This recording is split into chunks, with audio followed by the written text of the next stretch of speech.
فرزند زہرا یہ حالات برے ہیں.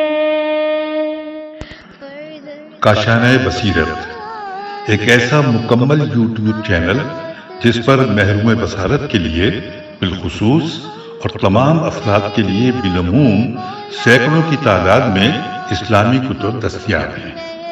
لہذا گزارش ہے کہ آپ اپنی ذمہ داری نبھاتے ہوئے کاشانۂ بصیرت کو سبسکرائب کرنے کے ساتھ ساتھ بیل آئیکن کو پریس کیجیے تاکہ آپ علم کے حصول کے ساتھ ساتھ مذہب اہل بیت کی اشاعت میں بھی اہم کردار ادا کرتے رہیں.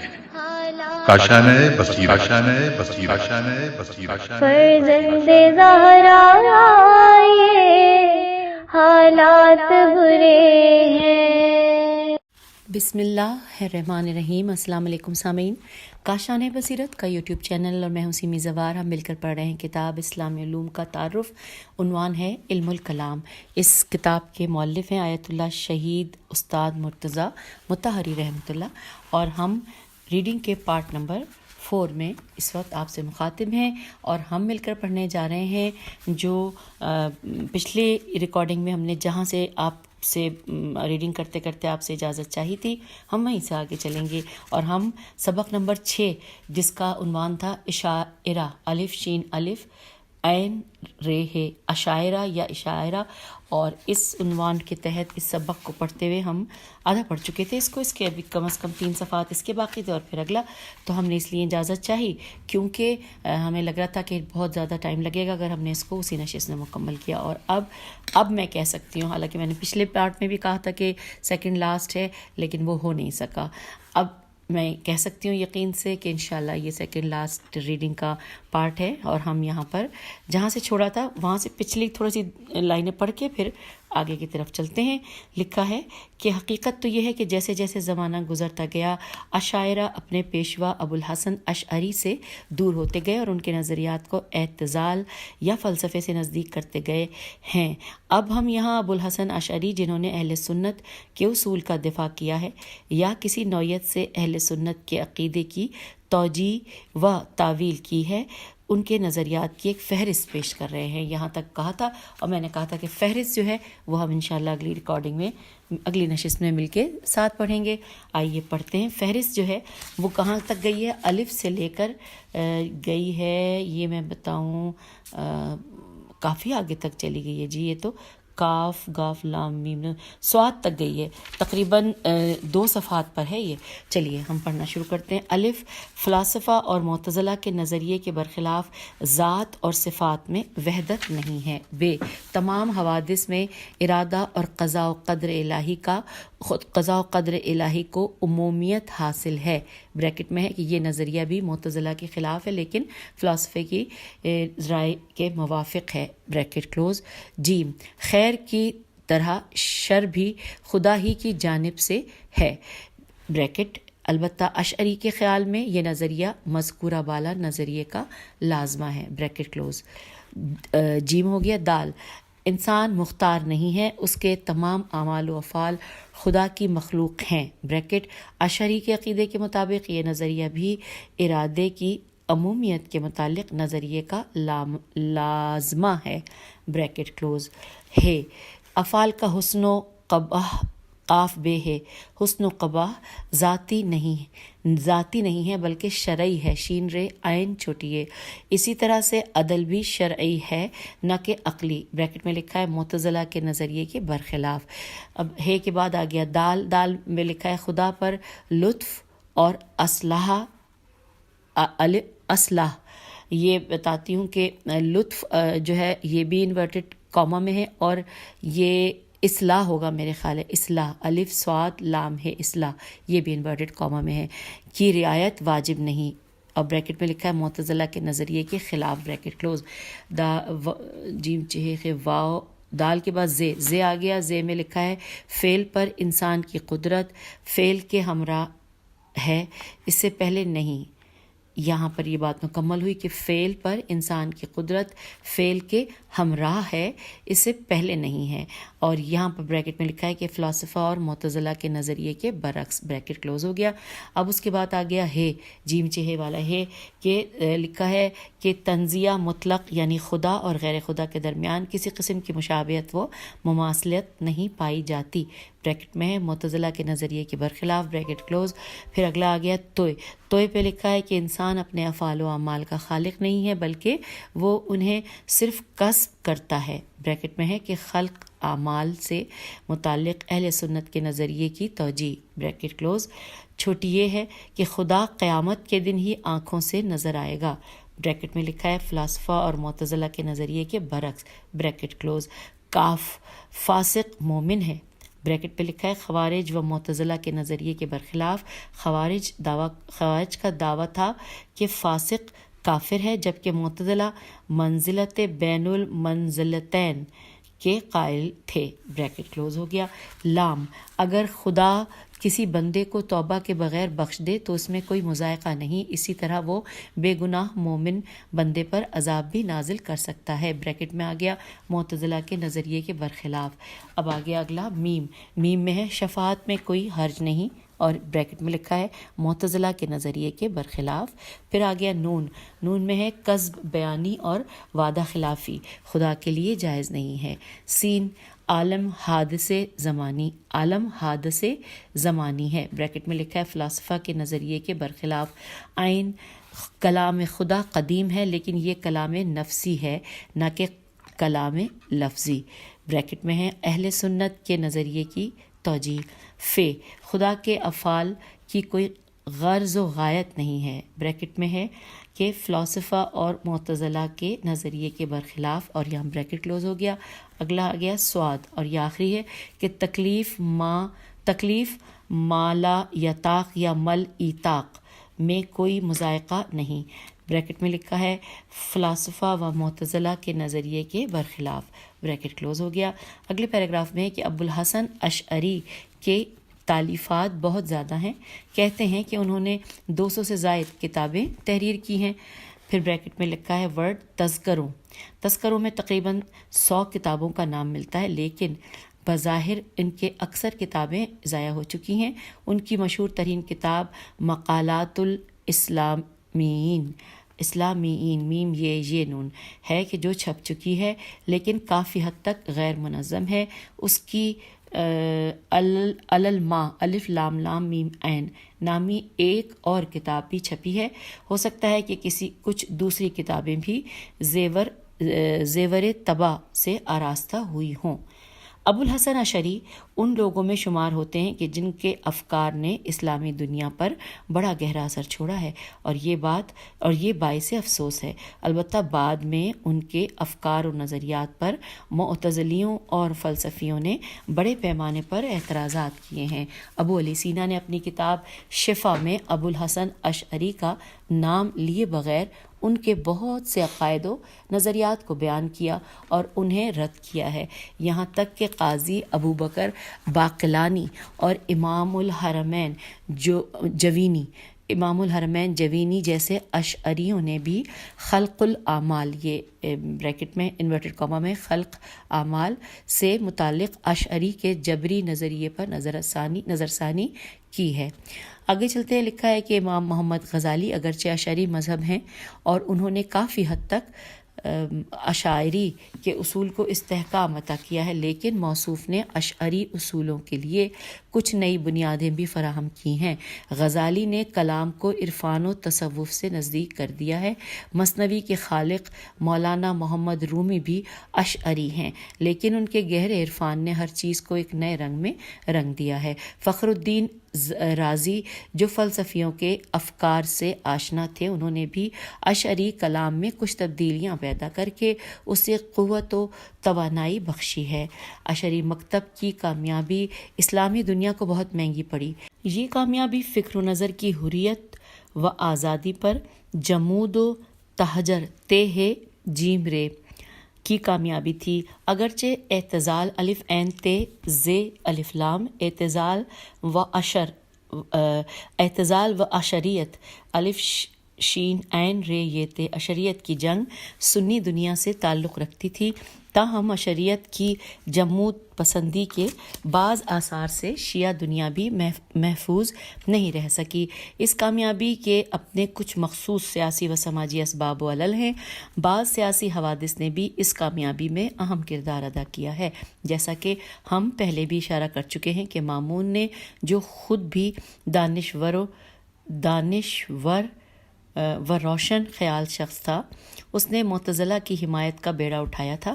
معتصم اور واسق نے بھی مامون کی اتباع کی، لیکن جب زمام حکومت متوکل کے ہاتھوں میں آئی تو اس نے مذہب اہل سنت، جسے ایک صدی کے بعد ابو الحسن اشعری نے کلامی بنیاد عطا کی، اس کی کامیابی میں اساسی کردار ادا کیا۔ اگر متوکل نے بھی مامون ہی کا اتباع کیا ہوتا تو یقیناً معتزلی مکتب کی یہ درگت نہ بنتی۔ ایران میں سلجوقی، سین لام جیم واو قاف چھوٹی ہے، سلجوقی یا سلجوتی، کیونکہ قاف اور تے کا پتہ نہیں چل رہا، یہاں پہ ایک جیسا ہے۔ ترکوں کا غلبہ بھی اشعری افکار و نظریات کی کامیابی اور اس کی نشر و اشاعت کا ایک اہم اور مؤثر سبب رہا ہے۔ سلجوتی آزاد فکر و نظر کے حامل نہ تھے، جبکہ آل بویا، بے واو یہ ہے آل بویا، ان کے برعکس تھے۔ خود ان کی بعض شخصیتیں علم و ادب کے اعلیٰ مدارج پر فائز تھیں۔ آل بویا کے دربار میں شیعہ اور معتزلی مکتبوں نے ترقی پائی۔ آل بویا کے دو دانشور وزیر ابن الاسید الف لام عین صاد یہ دال اور صاحب بن عباد اشریت کے سخت مخالف تھے۔ پھر لکھا ہے کہ ہم معتزلہ کی حمایت نہیں کرنا چاہتے، ان کے بہت سے نظریات کے بودے پن کو ہم بعد میں بیان کریں گے، لیکن معتزلہ کے ہاں جو بات قابل تعریف ہے اور ان کی موت جس کی نابودی کا باعث بنی ہے وہ ان کی عقلی روش ہے۔ آپ جانتے ہیں کہ اسلام جیسے غنی اور ٹھوس دین کو ایک ایسے کلام کی ضرورت ہے کہ جو عقل کی حریت و آزادی پر راسخ ایمان و اعتقاد رکھتا ہو۔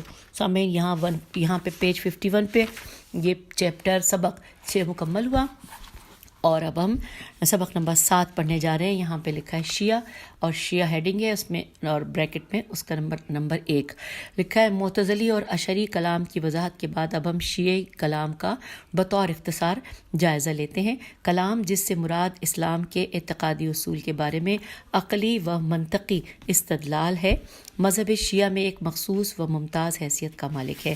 شیعی کلام کا سرچشمہ ایک تو شیعہ احادیث ہیں اور دوسرے وہ شیعہ فلسفے سے پورے طور پر مخلوط ہے۔ گزشتہ دروس میں آپ ملاحظہ فرما چکے ہیں کہ اہل سنت و جماعت کے کلام کو حدیث و سنت کی مخالف تحریک کے طور پر پیش کیا گیا ہے، لیکن شیعی کلام نہ صرف یہ کہ حدیث و سنت کے خلاف نہیں ہے، بلکہ اس نے حدیث و سنت ہی کے دامن میں پرورش پائی ہے۔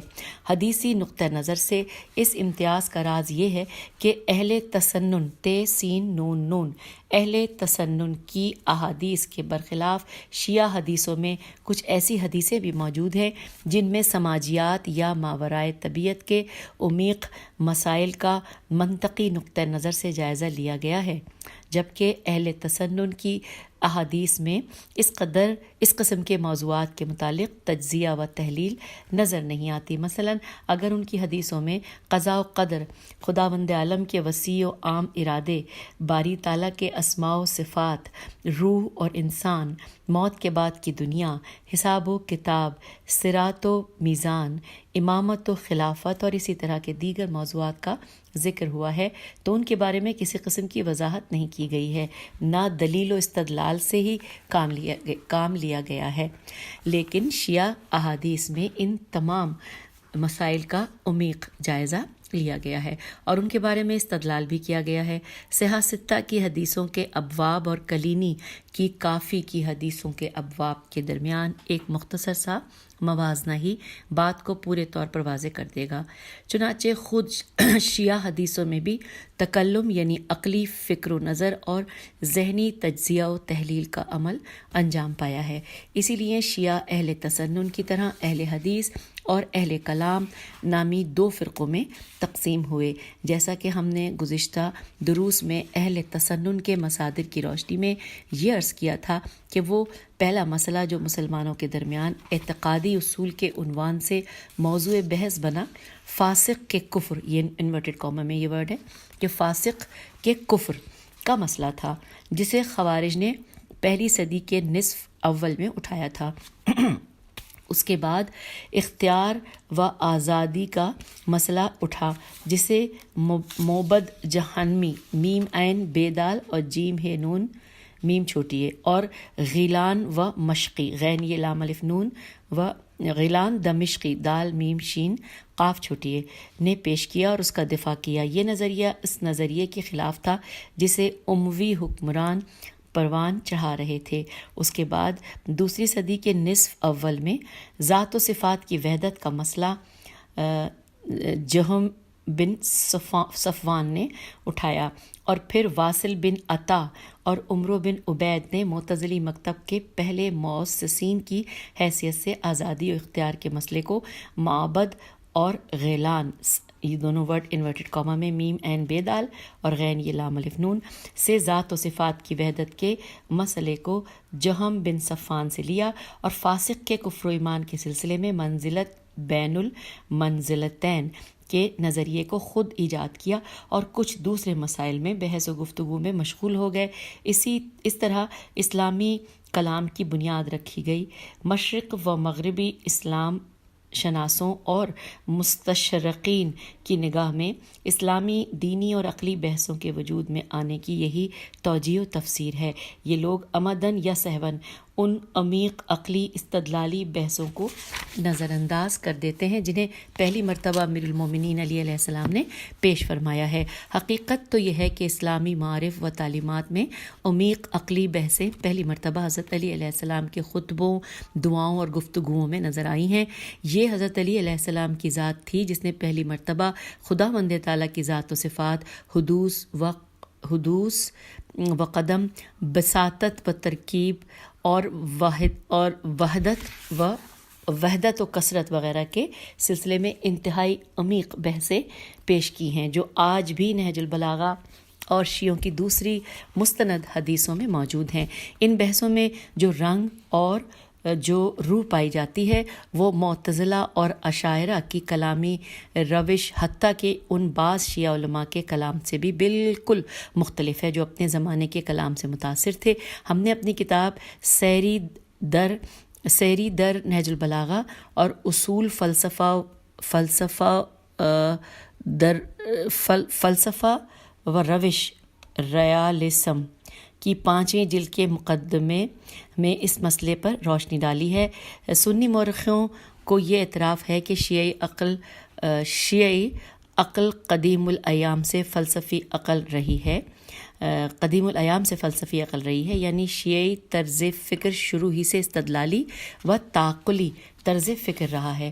شیعی تعقل و تفکر صرف حنبلی طرز فکر جو مذہبی عقائد میں دلیل و استدلال کی ہے سرے سے منکر ہے، اور اشعری تفکر جو عقل سے اس کی اصالت کو چھین کر اسے ظواہر الفاظ کا پابند بناتا ہے ہی کا مخالف نہیں ہے، کیونکہ معتزلی طرز فکر اگرچہ عقلی ہے لیکن اس کی اساس جدل جیم دال لام پر ہے، برہان پر نہیں ہے۔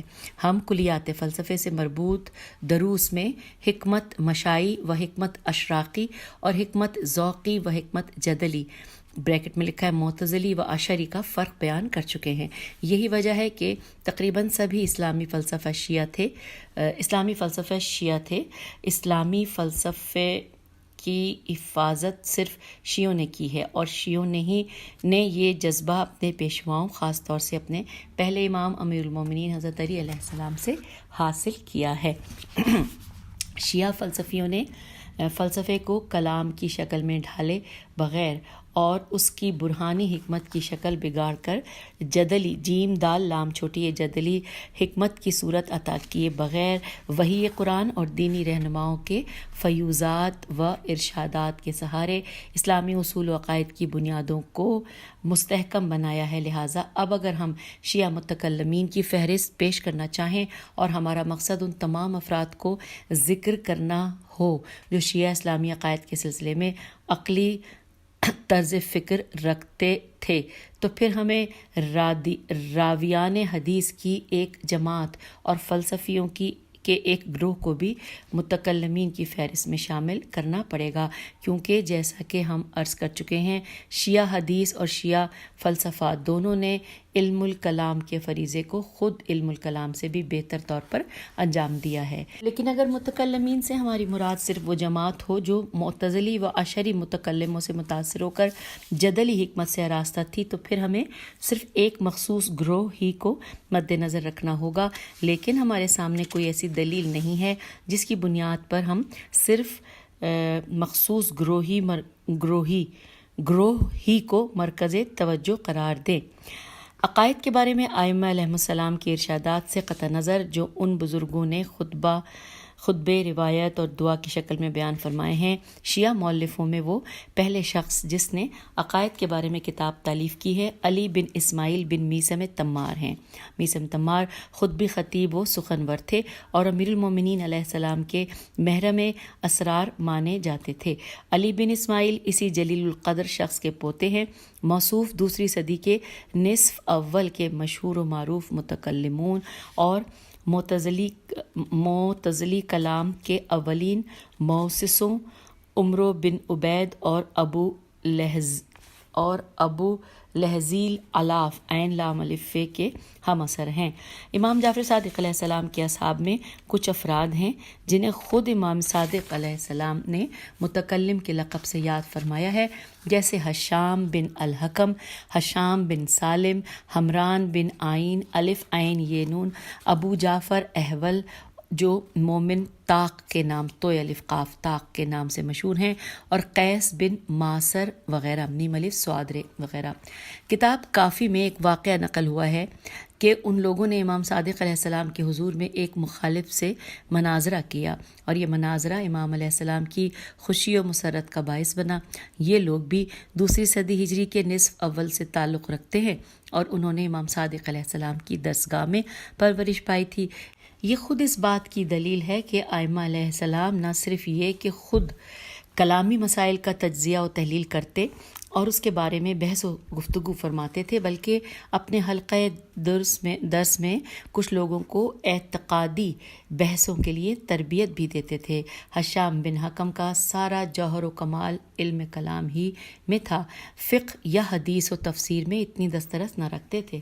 امام صادق علیہ السلام حشام بن حکم کو، جو اس وقت نوجوان ہی تھے، اپنے تمام اصحاب سے زیادہ عزت دیتے تھے اور انہیں سب سے اوپر بٹھاتے تھے۔ امام صادق علیہ السلام کے اس عمل کی تفسیر کے سلسلے میں سب کا اتفاق ہے کہ اتنی تکریم و تعظیم کا واحد سبب حشام بن حکم کا متکلم ہونا تھا۔ امام صادق علیہ السلام علم کلام کے حامل حشام کو ارباب فقہ و حدیث پر ترجیح دے کر درحقیقت اعتقادی بحثوں کی قدر و قیمت کو بڑھانا اور علم کلام کو فقہ و حدیث سے برتر ثابت کرنا چاہتے تھے۔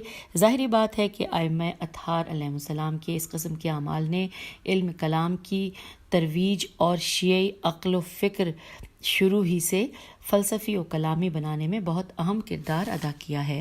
حضرت امام رضا علیہ السلام مختلف مذاہب کے متکلموں پر مشتمل مامون کی جانب سے منعقد مناظرے کی محفلوں میں بنفس نفیس شرکت فرماتے اور مناظرے کرتے تھے۔ ان مناظروں کی روداد شیعہ کتابوں میں محفوظ ہے۔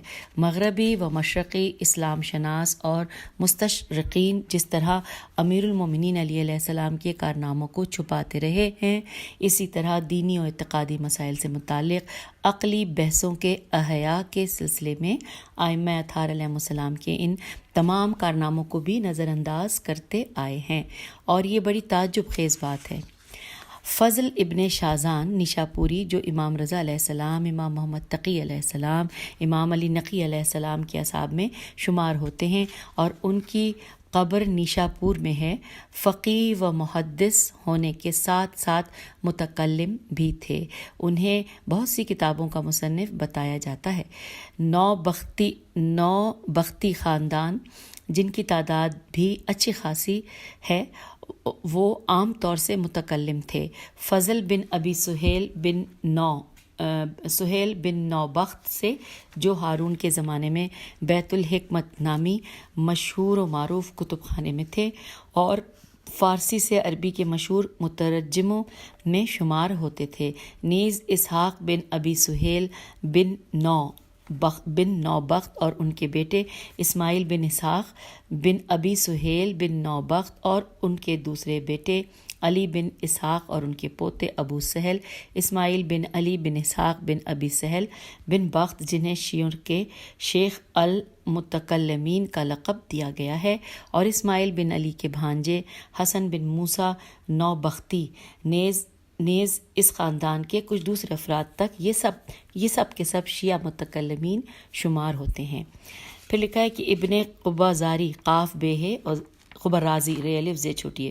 ابن قبرازی 3 صدی میں اور مشہور و معروف اسلامی حکیم و طبیب، نیز طہارت العراق توئے ہے الف رے گول تا الف لام الف عین رے الف قاف نامی کتاب کے مصنف ابو علی بن مسکویا 5ویں صدی کی ابتدا کے شیعہ متکلموں میں شمار ہوتے ہیں۔ شیعہ متکلمین کی فہرست خاصی طویل ہے۔ مشہور فلسفی و ریاضی دان، تجوید الاعتقاد کے مصنف خواجہ نصیر الدین طوسی اور تجرید الاعتقاد کے شارح شین الف رے ہے شارح نامور فقیہ علامہ ہلی 7ویں صدی کے مشہور متکلموں میں شمار ہوتے ہیں۔ خواجہ نصیر الدین طوسی نے، جو عظیم المرتبت فلسفی بھی ہیں، تجوید الاعتقاد تحریر کر کے علم کلام کی بہترین کتاب تخلیق فرمائی ہے۔ تجرید الاعتقاد کے بعد کے تمام شیعہ و سنی متکلموں نے اس کتاب کو مرکز توجہ قرار دیا ہے۔ خواجہ نصیر الدین طوسی نے علم کلام کو جدلی حکمت کے اسلوب سے کافی حد تک دور کر کے برہانی حکمت کے اسلوب سے قریب کیا، لیکن بعد کے ادوار میں علم کلام تقریباً مکمل طور پر جدلی اسلوب سے عاری ہو گیا۔ تمام متکلمین برہانی حکمت کے پیروکار ہو گئے، اور حقیقت تو یہ ہے کہ وہ فلسفے کے مقابلے میں اپنے استدلالی کلام سے ہاتھ دھو بیٹھے۔ خواجہ نصیر الدین طوسی کے بعد شیعہ فلسفیوں نے علم الکلام کی ضروری مسائل کو فلسفے میں بیان کیا اور فلسفی اسلوب سے ان کا تجزیہ و تحلیل کی ہے۔ یہ فلاسفہ اس سلسلے میں متکلموں سے کہیں زیادہ کامیاب رہے ہیں، جو پرانے اسلوب سے مسائل کی چھان بین کرتے تھے۔ مثال کے طور پر صدر المطالعین یا حاجی سبزواری اگرچہ متکلمین کی صف میں شمار نہیں ہوتے، لیکن کلامی مسائل میں مؤثر واقع ہونے کے لحاظ سے وہ متکلموں سے کہیں زیادہ اثر انداز ہوئے ہیں۔ آخری پیراگراف ہے کہ حقیقت یہ ہے کہ اگر ہم اسلام کے اصلی ماخذ و مصادر یعنی قرآن، نہج البلاغہ اور اہل بیت علیہم السلام سے منقول روایتوں اور دعاؤں کا مطالعہ کریں تو ہمیں کلامی اسلوب کی بنسبت یہ فلسفی اسلوب ائمہ دین کے طرز فکر سے زیادہ قریب نظر آئے گا۔ ہم یہاں مجبوراً اسی قدر اشارے پر اکتفا کرتے ہیں۔ یہاں پر سامعین سبق نمبر 7 مکمل ہو گیا، جو کہ شیعہ عنوان تھا، شیعہ اور نمبر 1 تھا، اور اب ہم اگلی نشست میں سبق نمبر 8 پڑھیں گے، جس کا عنوان ہے شیعہ اور آگے لکھا ہے _ 2۔ چلیے اجازت چاہتے ہیں، اپنا بہت خیال رکھیے گا۔ خدا حافظ، فی امان اللہ۔